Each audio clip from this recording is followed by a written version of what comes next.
స్థ ప్రతిపత్తయే జగతః పితరౌ వందే పార్వతీ పరమేశ్వరౌ. నమో మహద్భ్యో ఋషిభ్యో గురుభ్యో నమః. పరమేశ్వరుడు ఆ దివ్యమైన నాట్యాన్ని చూపించాడు. వ్యాఘ్రపాదులు పతంజలి నమస్కరించారు. అప్పుడు అడిగట్టు ఏం వరం కావాలని వీళ్ళిద్దరిని అడిగాడండి. పైగా వీళ్ళిద్దరి కోసమని అందరూ చూడగలిగారు. వీళ్ళిద్దరి కోసమే డ్యాన్స్ చేస్తే అందరూ చూశారు. అది అదృష్టం. అందుకు నీకేం కావాలి ఇద్దరిని అడిగాడు. ఇద్దరూ చూశారు కానీ ఇద్దరు కోరిక ఒకటి కాదు. చూడండి ఇక్కడ ఒక్కొక్కరి కోరిక ఒక్కొక్కటి. మొదట ఆయన వ్యాఘ్రపాదులు అడిగట్ట, భగవాన్ యన్మయాకారి భవతే పూజనం పురా ఉరరీకృతాన్ దేవా భవతా పరితోపియత్. స్వామి, ఇంతవరకు నేను చేసిన పూజలు, ఇకపై చేయబోయే పూజలు కూడా నీకెప్పుడు ఆనందం కలిగించాలి, ఇదే నేను కోరుకుంటున్నాను అన్నాడు. ఎవడు? వ్యాఘ్రపాదుడు. ఇందులో చూడండి, ఆయన పూజల వల్ల ఏమీ కోరుకోలేదు. ఆ పూజలోనే శివానందం అనుభవిస్తున్నాడు. నా పూజ నీకు ఆనందము కలిగించుగాక, చాలండి అదొక్కటి. ఆ పూజలోనే శివా తాదాత్మ్యాన్ని పొందుతున్నాడు. లౌకిక స్పృహే లేదు కనుక అదే కావాలి. అదే అడిగాడు ఆయన. ఏష ఏవ పరశంభో మమ శ్రేయ తపశ్చిమ ప్రసీద మహ్యమిత్యుక్త ప్రణనామనటేశ్వరం. ఇంతకు తప్ప నాకేమీ అక్కర్లేదు, నీ అనుగ్రహం నాకు లభించాలి అన్నాడు. నువ్వేంటంటావయ్యా అన్నాడు. అనగా నేను అడుగుతున్నాడు, స్వామి అదృష్టవశాత్తు నీ దివ్యమైన నాట్యాన్ని చూశాను. ఇది చూసిన వారికి రాగద్వేషాది క్లేశములు నశిస్తాయి. అందుకు నాకు ఈయనకి ఎలా చూపించేవో ఈ క్షేత్రంలో అందరికీ అలాగే చూపించాలని కోరుకుంటున్నాను. ఇదండి. అందుకే ఈయనకి జగద్ధితం కోసం పంపించాడన్న మాట చెప్పాం. మాకు ఎలా కనబడ్డావో అందరికి అలా కనబడాలి అన్నాడు ఇక్కడ. సరే అన్నాడు ఆయనకి మహానుభావుడు. వెంటనే ఏం జరిగిందంటే ఎక్కడెక్కడి నుంచి వచ్చే పక్షులు, మృగాలు మొత్తం తిలవనంలో ఉన్నవన్నీ వచ్చి ఆ పరమేశ్వరునికి దివ్యానంద తాండవ రసాన్ని గ్రోలి పరవశించిపోతూ ఉన్నాయి, ఆనందిస్తూ ఉన్నాయి. నిత్యం వాడి పనేది ఆ నాట్యాన్ని చూస్తూ. అయితే ప్రమదగణానికి కోపం వచ్చింది కండి. ఇదెవడయ్యి పాము ఋషి ఇలాంటి పని చేశాడు? శివనాట్యం అంటే ఎటువంటిది, ఎంత వాల్యూ ఇది, అది ఎవడు పెడితే వాడు చూసిడు మాకేం నచ్చలే. విష్ణువు మొదలైన వారికే అత్యంత దుర్లభంగా కనబడేటువంటి నాట్యం ఎవరు పెడితే వాళ్ళు చూడటమా మాకు నచ్చలే. ఎవరికి చెప్తారు? ఇప్పుడు తిన్నగా నందీశ్వరుడి దగ్గరికి వెళ్ళారు. నందీశ్వరుడు దేవుడు బాగుందో చెప్పు, నువ్వు కొంచెం దగ్గర కదా ఆయనకి, ఆయన కొంచెం చెప్పవయ్యా అని అడిగేస్తా. అప్పుడు ఆయన అన్నాడు, నందీశ్వరుడు ఏమనుకుంటున్నావు, శివుడు వరమిస్తే మళ్ళీ వెనక్కి తీస్తాడా? పైగా ఆయన దయామయుడు, ఆయన్ని భక్తులు కొనేస్తారు. ఏం చేస్తాం, భక్తులు భక్తితో కొనేస్తారు ఆయన్ని. ఎంత గొప్ప మాట. కొనేసాక వాళ్ళు ఏం చెప్తే చేస్తాడు ఆయన, అంతే. ఆయన భక్తవాత్సల్యం. ఏం చేస్తామయ్యా, మనం ఏమి అనలేం, మనం ఏమి చేయలేమా. మరి ఎవడు పెడితే వాడు చూసి చెప్తుంటే ఏమిటిది, దాని విలువ ఎలాగా అన్నాడు. చూడండి, ఒక విలువైన దాన్ని అంటూ ఒక మాట అన్నారు. అమృతం చాలా గొప్పది, కానీ దాన్ని కూడా ఎవరు పెడితే వాళ్ళు పుచ్చుకోకుండా రక్షణ పెట్టారా లేదా? కనుక ఈ తాండవామృతానికి కూడా మనం రక్షణ పెట్టాలన్నారు. ఇదేదో బాగుంది, అయితే నేను రక్షణ పెడతానన్నాడు ఆయన. మొత్తం శివుడు తాండవం చేసిన చిదంబరాన్ని ప్రధాన కేంద్రంగా తీసుకుని అక్కడి నుంచి కొన్ని హద్దులు పెట్టుకు వెళ్ళేట నందీశ్వరుడు. అది ఎవరు పెడితే వాళ్ళు చూడకుండా సభ చుట్టూ తనకు అతి దగ్గర వాళ్ళని కొందరిని పెట్టేట. తర్వాత కక్షలో భూతాలను పెట్టేట. అటు తర్వాత కక్షలో పిశాచాలని పెట్టేట. ఎందుకంటే ఆ పిశాచాలని, భూతాలని ఇవన్నీ కూడా అంటే అవి చూడాలి అంటే ఇవి అడ్డుకుంటూ ఉంటాయి. అవి వాడి యొక్క పాప ఫలంగా అడ్డుకుంటూ ఉంటాయి.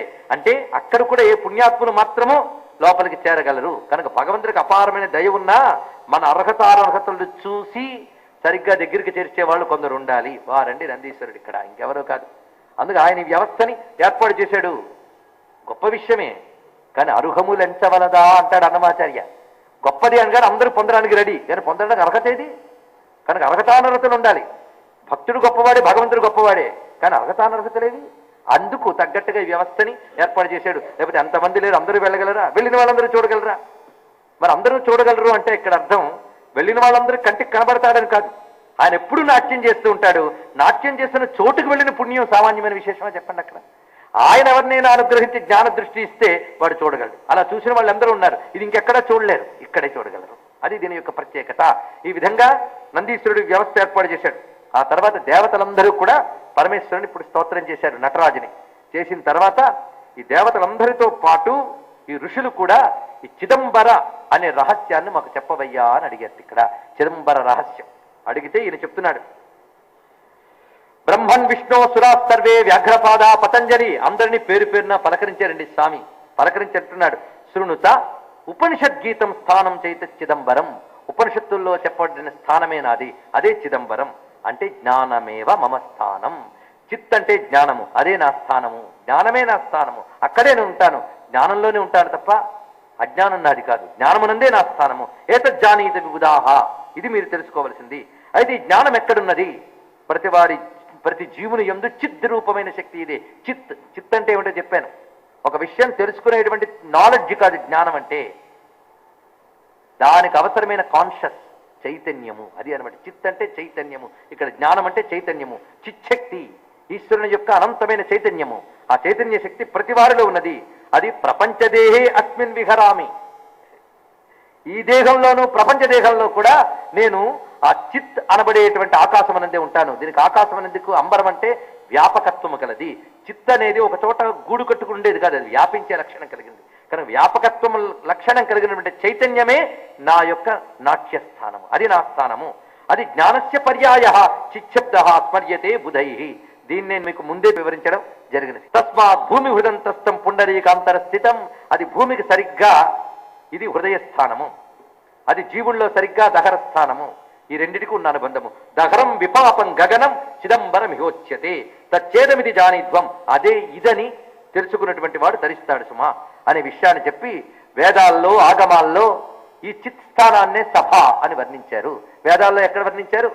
నమస్తభాభ్య సభాపతిభ్యశ్చవో నమ అక్కడుంది. అలాగే నమస్తదసే సదస్పతయే నమ అని మరొక చోట కనిపిస్తుంది. సభాపతి అని శివునికి పేరు. దేవతలు అంటే ఈశ్వరుని యొక్క శక్తులే దేవతలు. ఇక్కడ పరమేశ్వరుడు హృదయంలో ఉంటే ఆయన శక్తులన్నీ నీ శరీరం అంతా వ్యాపించిపోయాయి. కంటిలో చూసే శక్తి ఆయనే, చెవికి వినే శక్తి ఆయనే. యొంత ప్రవిశ్య మమవాత మిమా ప్రసుప్తాం. భాగవతంలో ధ్రువుడు చెప్పిన మాట తెలుసుకోండి ఒక్కసారి. కంటి యందు చూపు, చెవికి వినికిడి, నోటికి పలుకు, కాలికి కదలిక, చేతికి స్పర్శ ఎక్కడి నుంచి వచ్చింది? ఇవ్వబడింది వాడుకుంటున్నాం కానీ తెచ్చుకున్నది కాదు అని. కనుక ఇవన్నీ ఏమిటి? ఇవి దేవతలు. చూపుకి సూర్యుడు అధిదేవత, చేతికి ఇంద్రుడు అధిదేవత, వాక్కుకి వాగ్దేవి అగ్ని అధిదేవత, ఇలా మనం చెప్పుకున్నాం. నాసికకి వాయువు అధిదేవత, నాలికకి వరుణుడు అధిదేవత, పాదానికి విష్ణువు అధిదేవత. ఇలా శరీరంలో ఆయా స్థానములందు దేవతలు మనకు చెప్పబడుతున్నారు. కనుక ఇప్పుడు శరీరం అంతా దేవమయం అని తెలిసిందా? ఇప్పుడు దేహో దేవాలయ అంటే తెలిసింది కదా. ఇప్పుడు చెప్పండి, దేవసభ అయిందా లేదా? అయితే ఈ దేవసభ అద్భుతంగా ప్రకాశిస్తోంది. ప్రకాశం అంటే చైతన్యం. ఈ ప్రకాశానికే సంస్కృతంలో కనత్ అంటారు. కనత్ అంటే ప్రకాశము. ప్రకాశించే ధాతువుకి కనకం అని పేరు పెట్టుకున్నాం మనం. కనత్ అంటే ప్రకాశం. కనుక ఈ శరీరం ప్రకాశం అంటే చైతన్యమే. ఈ శరీరం అంతా చైతన్యం ఉందా లేదా చెప్పండి? ఉందనే అంటాం, ఎందుకంటే చైతన్యం ఉంది కనుక. కనుక ఇది కనక సభ. ఇదంతా కూడా ఈ దేవశక్తుల చేత రాజింపబడుతోంది. అంటే విశేషముగా దీనికి ఒక ప్రశస్తి. ఇది ఉన్నంతసేపే దీనికి రాజా. రాజా అంటే రంజనము అని అర్థం. రంజనం, మనం మొత్తం రంజనం ఇక్కడే పొందుతున్నాం. కనుక ఇదే రాజసభ, ఇదే కనక సభ, ఇదే దేవసభ. తెలిసింది కదా. కానీ దేవతలందరూ పనిచేస్తారు, మీకు తెలుసో లేదో. నాట్యాన్ని చూస్తూ అన్నీ మర్చిపోతారు. కనుకనే నీ ఇంద్రియములు అనబడే దేవతలన్నీ నీ లోపల శివుడు చేసే నాట్యాన్ని చూడడానికి వెళ్ళాలి. బయట తిరగడం కాదు, లోపలికి వెళ్ళండి. అదే దేవతలందరూ చిత్సభలో ఉన్న పరమాత్మని చూస్తున్నారు. ఆ చిత్సభే ఈ దహరము. ఇప్పుడు చెప్పండి, సభాభ్య సభాపతిభ్యశ్చవో నమః. అర్థమైంది కదా. అది ఇందులో చెప్తున్నటువంటి విశేషం. కనుక ఇక్కడ చూడగలిగిన పద్ధతిని ఈ విధంగా బోధించాడు. కనుకనే ఈ తిల్లవనం అంతా కూడా ఇది దివ్య సభతో కూడినది.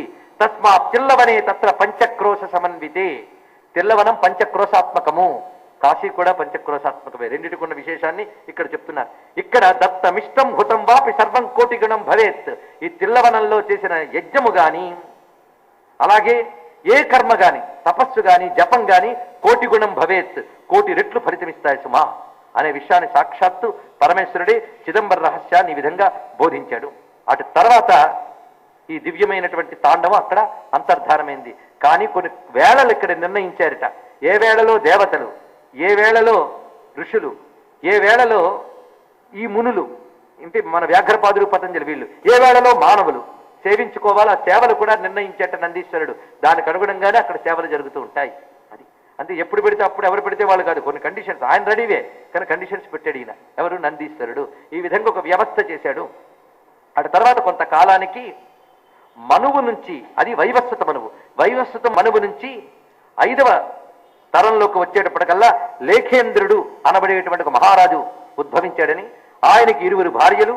ఆ 2 భార్యల్లో మొదటి భార్యకి ఒక పుత్రుడు ఉదయించాడు. ఆయన పేరు సింహవర్మ అని చెప్పబడుతున్నది. సింహవర్మ.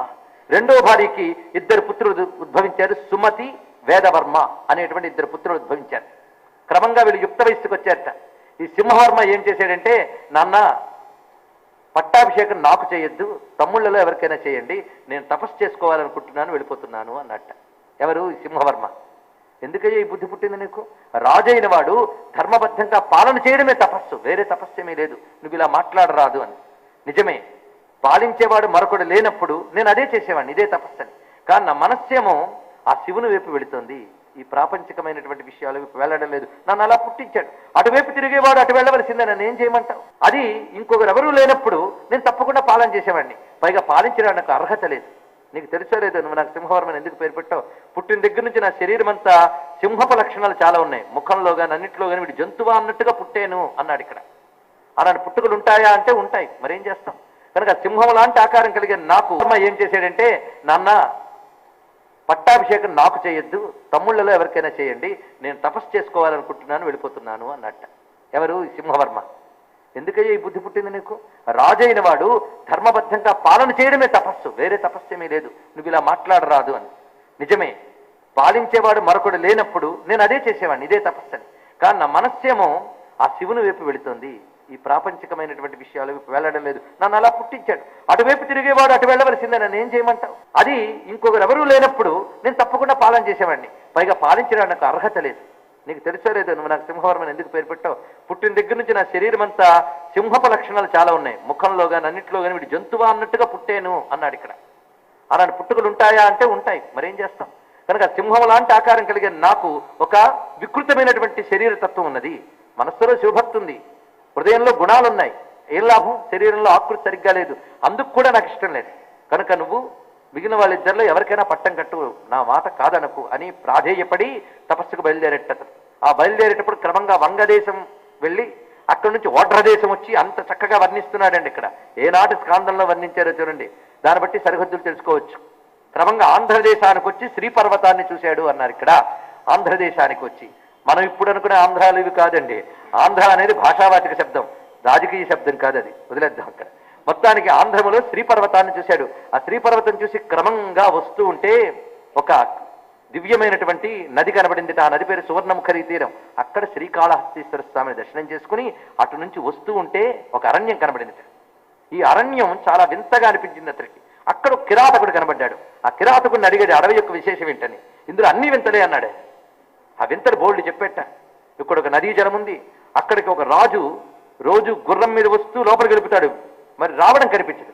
మళ్ళీ పొద్దుట మళ్ళీ వెళ్ళడమే కనిపిస్తుంది కానీ రావడం కనబడదు. ఇలా ఎన్నో వింతలు చెప్తాడు. అక్కడ ఒక చిన్న నది ఉంది, ఆ నది ఒడ్డున ఒక మామిడి చెట్టు ఉంది. అది ఎప్పుడు పండుతూనే ఉంటుంది, సంవత్సరం పొడుగునా అది పండుతూ ఉంటుంది. విశేషమైనటువంటి మామిడి చెట్టు అది ఒక్కటే అక్కడ ఉంది, అలాంటి చెట్టు ఇంకోటి లేదు. కనుక అది ఏకమైన ఆమ్రం, అది ఏకామ్రం. అక్కడ దాని ఒడ్డున ఒక అద్భుతమైన లింగం ఉంది. ఆ లింగం దగ్గర ఒక ఆమె రోజు వచ్చి పూజ చేస్తుంది. అక్కడ ఉన్నటువంటి నదిలోంచి వచ్చి పూజ చేసి వెళ్ళిపోతుంటుంది. ఎన్ని వింతలు చెప్పాడండి. ఇన్ని వింతలు అయితే అన్ని వింతలు చూద్దాం అనొచ్చుగా, కానీ ఇతను అన్నది ఒక్కటే, ఆ లింగం నేను చూడాలన్నాడు. ఎందుకంటే శివభక్తుడు కనుక అది చూద్దామని వెళ్ళాడు. ఇప్పుడు అర్థం ఏంటుంది, ఆ నది పేరు కంపా నది, అందులోంచి వచ్చే తల్లి కామాక్షిదేవి. ఆ ఏకామ్ర నది ఒడ్డున ఆ చెట్టు నీడలో ఉండేవాడు ఏకామ్రేశ్వర స్వామి. అంటే అర్థమైంది కదా ఏమిటో, కాంచీపురం. అక్కడికి చేరుకున్నాడు. ఆ చేరుకుని స్వామిని అక్కడ ఆరాధిస్తూ ఉన్నట్ట. కానీ ఇక్కడి నుంచి వెళితే ఎటు వెళ్తామని ఆశ్చర్యం కలిగింది. ఈ కిరాతకుడు అక్కడ హెల్పర్, ఎందుకంటే అడవుల్లో బాగా తిరిగి అలవాటు అనుకుంది. అడిగట్ట, ఏమిటి అడవి విశేషాలని, ఇక్కడి నుంచి ఇలా వెళితే ఏమొస్తుందని. దిక్కు తెలియని పరిస్థితికి వెళ్తావు ఇక్కడి నుంచి వెళ్తే అని చెప్పాడు. ఎందుకంటే ఒక తోవకి ఇక్కడ వెళ్ళగానే ఏ దిక్కో తెలియదు కనుక ఇక్కడి నుంచి ఇలా వెళితే కొంతవైపు సముద్ర తీరం వస్తుంది. ఇప్పుడు ఆ భౌగోళిక పరిస్థితులు మనకు కనబడుతున్నాయి. ఆ సముద్ర తీరం వెంబడి పెడితే ఏవో దివ్యమైన ఉన్నాయని చెప్తారు, కానీ నువ్వు శ్రమపడలేవు, నేను చూసొచ్చే ఉన్నాయో చెప్తానన్నాడు. తిన్నగా వెళ్ళేటండి. అక్కడి నుంచి వెళ్ళి చాలా కాలం తర్వాత తిరిగి వచ్చాడు. అప్పటి వరకు ఈయన ఈ ఏకాంబరేశ్వరుని పూజించుకుంటూ ఉన్నాడు. ఏం కనబడింది, నేను వెళ్ళాను, అక్కడ ఒక శివలింగం దగ్గర ఒక పులి ఒళ్ళు వేసుకున్న ఆయన కనబడ్డాడు అన్నాడు. ఎవరో తెలిసిపోయింది కదా. ఇందులో చిన్న రహస్యములు ఉన్నాయి. ఆయన పులిగొళ్ళు గాడు, దగ్గరికి వెళ్ళిన వాడు పాము ఒళ్ళు వాడు, ఇప్పుడు సింహపు ఒళ్ళు వాడు. ఏమిటో ఈ అంతరార్థాలు చూడండి ఇక్కడ విశేషం. ఈయన గారికి చెప్పేట. ఈయన అక్కడికి చేరుకున్నాడు తిన్నగా. ఆ చేరుగానే వ్యాఘ్రపాదుడు ఎవరు నువ్వుని అడిగట. అడిగిన వెంటనే తన వృత్తాంతం అంతా చెప్పాడు. నువ్వు చేసిన పని నాకేం నచ్చలేదన్నాడు. రాజైన వాడు ధర్మబద్ధంగా పాలన చేయాలి, అదే అతని తపస్సు.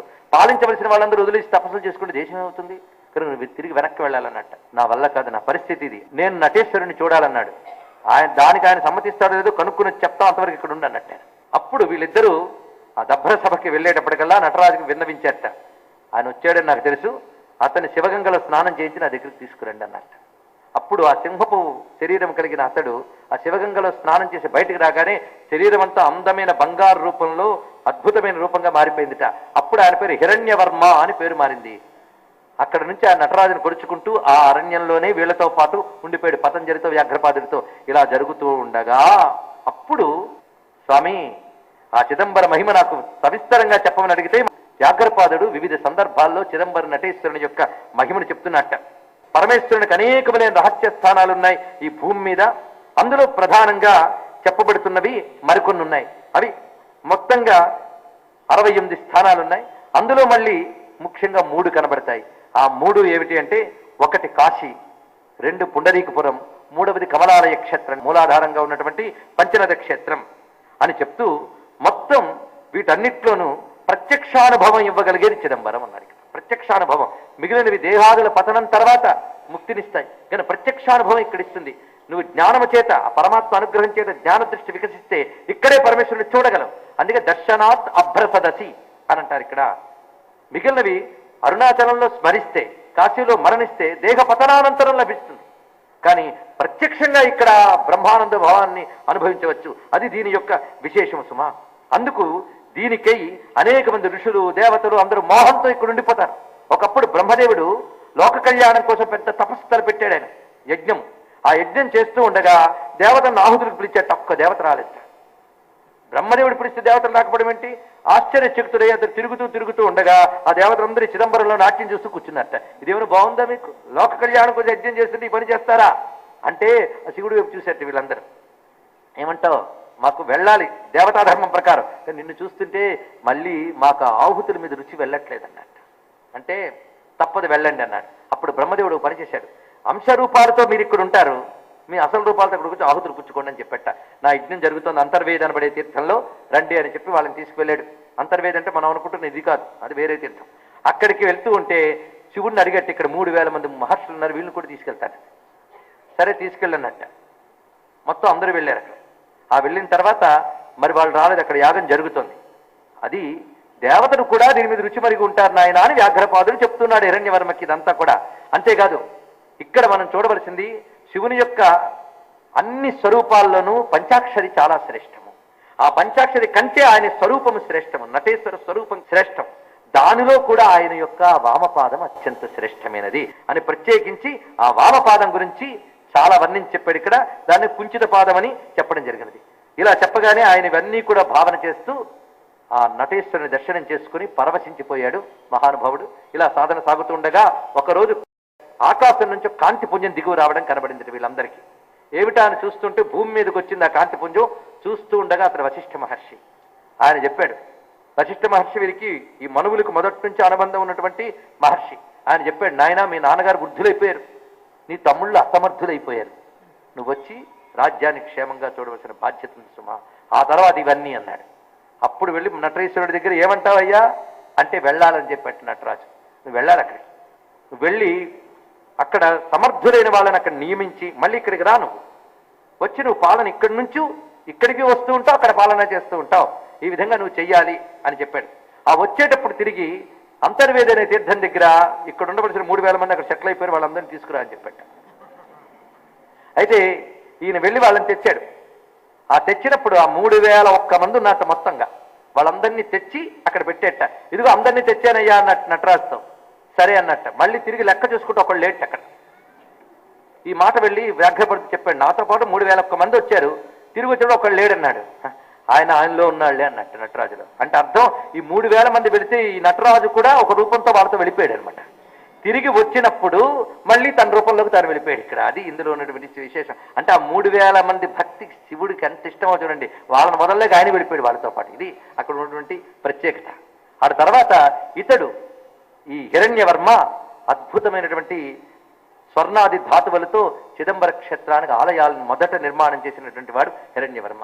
దానికి ఆగమ శాస్త్రం పాతంజలి శాస్త్రం. దాని ప్రకారంగా ఇప్పటికీ అక్కడ రకరకాల అనుష్ఠానాలు చేస్తూ ఉంటారు, ఉత్సవాలు చేస్తూ ఉంటారు. స్వామికి ఏ వేళల్లో ఏ ఉత్సవాలు చేస్తారో కూడా ఈ గ్రంథంలో చాలా అద్భుతంగా వర్ణించారు. ఇందులో ప్రధానంగా మార్గశీర్ష మాసంలో ఆర్ద్రా నక్షత్రంతో కూడిన శుభదినంలో అందరూ మహర్షులు మహాత్ములు అందరూ ఇక్కడ ఉంటారు. అప్పుడు పరమేశ్వరునికి జరిగేటువంటి అభిషేక వర్ణన కూడా చెప్పబడుతున్నది. ఇటువంటి ఆ చిదంబర క్షేత్ర మహాత్మ్యాన్ని ఇంతవరకు వర్ణించి మొత్తంగా 26 అధ్యాయాలు ఉన్నటువంటి ఈ గ్రంథాన్ని పూర్తి చేసి ఉత్సవ విధానములు కూడా తెలియజేసి ఈ దివ్యమైనటువంటి ఈ చరిత్రని ఎవరు మధ్యలో ఎక్కడ ఎడతెగకుండా వింటారో అన్నారు. అంటే కొన్ని రోజులు దీక్ష పెట్టుకుని వినాలట.